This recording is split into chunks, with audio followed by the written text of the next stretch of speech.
1908년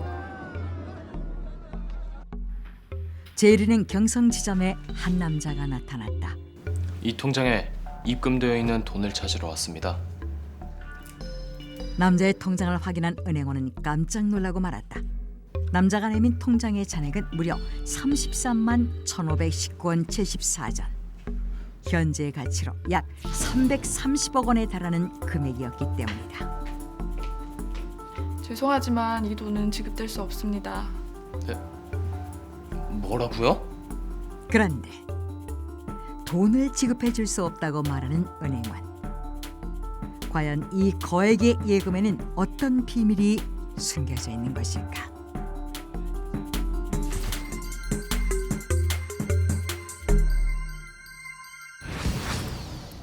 거액의 예금을 찾으러 온 남자의 이름은 이정호.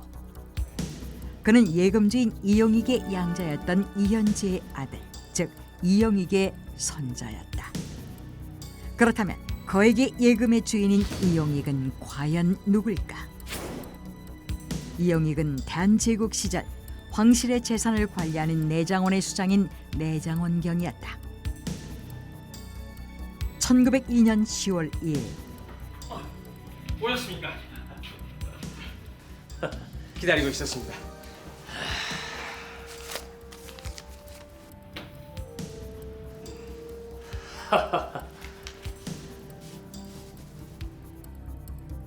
이 돈을 전부 입금하시는 겁니까? 그렇소. 감사드립니다. 이용익은 당시 조선의 중앙은행 역할을 했던 일본 민간은행인 제일은행에서 본인 명의의 당좌 예금을 개설했고 가지고 온 거액의 돈 23만 7,519원 74전을 입금했다. 당시 대한천일은행의 은행장이었던 영친왕 이은의 월급이 50원. 이용익이 입금한 23만여 원의 돈은 현재의 230억 원보다도 훨씬 더 큰 금액이었다. 그로부터 3년 후인 1905년 이용익은 이틀에 걸쳐 12만 4천 원을 추가 입금했고 몇 달 후 3만 원을 인출해 당좌 예금의 잔액은 33만 1,519원 74전이 되었다. 그러던 어느 날 1906년 일본 세력의 축출을 위해 프랑스, 러시아와의 제휴를 꾀하려는 고종의 밀명을 받아 비밀리에 러시아로 간 이용이 상트페테르부르크에서 친일 세력이 파견한 자객의 저격을 받고 중상을 입게 된다. 그는 간신히 목숨은 건져 블라디보스토크로 옮겨졌지만 상태가 호전되지 않아 1907년 1월에 사망하고 만다. 곧 이용익의 고향인 함경북도 명천에서 그의 장례가 치러졌고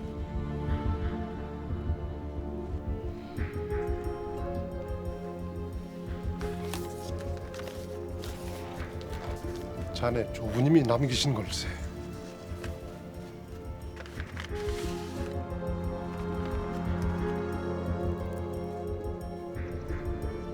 그곳에서 이정호는 이용익의 임종을 지켰던 지인에게서 조부인 이용익의 통장을 건네받았다. 그리고 1년 후인 1908년 이정호는 그 통장을 가지고 제일은행에 찾아간 것이었다. 그런데 은행 측은 뚜렷한 이유도 없이 예금 지급을 계속해서 미뤘다. 몇 번을 요구해도 그때마다 지금은 지급할 수 없다는 똑같은 답변이 돌아올 뿐이었다. 그러던 어느 날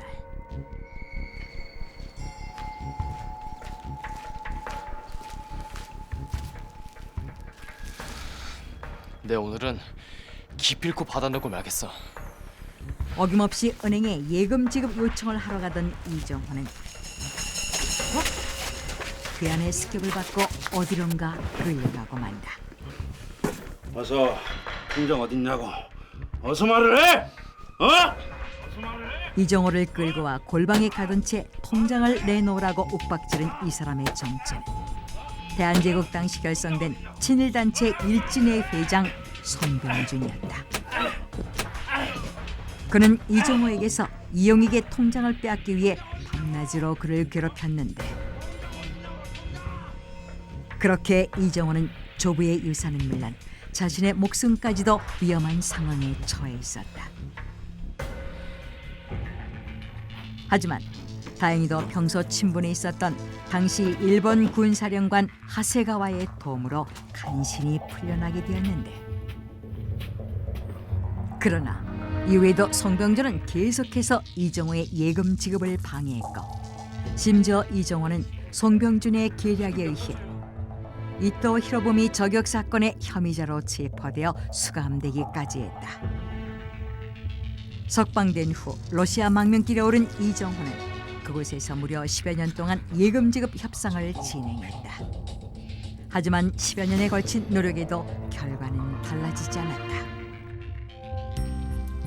그러던 1918년 망현자실에 있던 이정호에게 희소식이 들려왔다. 하세가와가 다시 그에게 도움의 손길을 내민 것이다. 俺が宋のお病禁止区をできるようにしてみるぞ。ありがとうございます。本当にありがとうございます。 하세가와는 당시 조선 총독이 되어 있었고 실세인 하세가와의 도움으로 이정호는 예금 지급을 받기 직전까지 다가갔다. 하지만 그 무렵 일어난 3.1운동의 여파로 하세가와 총독은 사직했고 곧 도쿄로 돌아가고 말았다. 하세가와가 일본으로 떠나자 잠시나마 이정호에게 협조적이었던 사람들은 다시 그를 외면하기 시작했다. 예금 지급은 또다시 원점으로 돌아간 것이었다. 결국 이정호는 전면 승부를 선택할 수밖에 없었다. 1930년 6월 2일 도쿄지방재판소에 예금 청구 소송을 제기한 것이다. 조부의 통장을 받은 지 무려 24년 만이었다. 이정호의 소송은 당시 엄청난 사회적 파문을 일으켰다. 이정호는 제일은행뿐만 아니라 개인의 예금을 허락 없이 정부의 계좌로 옮겼다는 이유로 소송 당시의 조선 총독인 사이토와 순종까지 피고로 지목했고 소송에 사용한 인지대만 2,400원. 이것은 당시 경성 시내에서 서민주택 한 채를 살 수 있는 엄청난 금액이었다. 그렇게 한 개인과 두 나라의 정부, 대형 은행의 대결이 시작된 것이다. 그렇다면 제일은행은 도대체 왜 수단과 방법을 가리지 않고 이영익의 예금을 지급하지 않으려고 했던 것일까? 사실 이영익의 예금에는 엄청난 비밀이 숨겨져 있었다. 이영익의 예금이 지급되지 않았던 것은 그 계좌에 이미 한 푼도 남아있지 않았기 때문이었다. 1904년 친일파 송병준은 친러파를 몰아내는 데 혈안이 되어 있었고 결국 당시 대한제국에 파견되어 있었던 외교관인 하야시와 결탁해 친러파였던 이용익의 자금줄을 틀어막을 음모를 꾸몄다.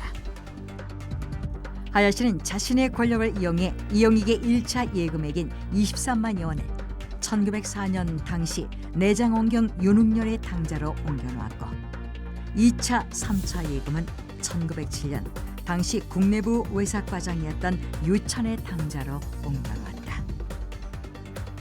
즉 이정호가 예금을 찾으러 간 1908년에는 이미 이용익의 계좌에는 한 푼도 남아있지 않은 상태였고 심지어 1905년 이용익이 두 번째 예금을 하러 갔을 때도 이미 그 전에 예금해 놓은 23만여 원이 다른 계좌로 빠져나간 상태였지만 제일은행 담당자는 예금 인출권에 대해 단 한마디도 하지 않았던 것이다. 그런 사실을 전혀 알 리가 없었던 이정호는 한 푼도 들어있지 않은 빈 통장을 가지고 돈을 찾으려고 했고 이용익의 예금을 빼돌린 이들은 이정호가 나타나자 온갖 방법으로 예금 지급을 방해한 것도 모자라 억지로 이정호에게서 이용익의 통장을 빼앗으려고 했던 것이다.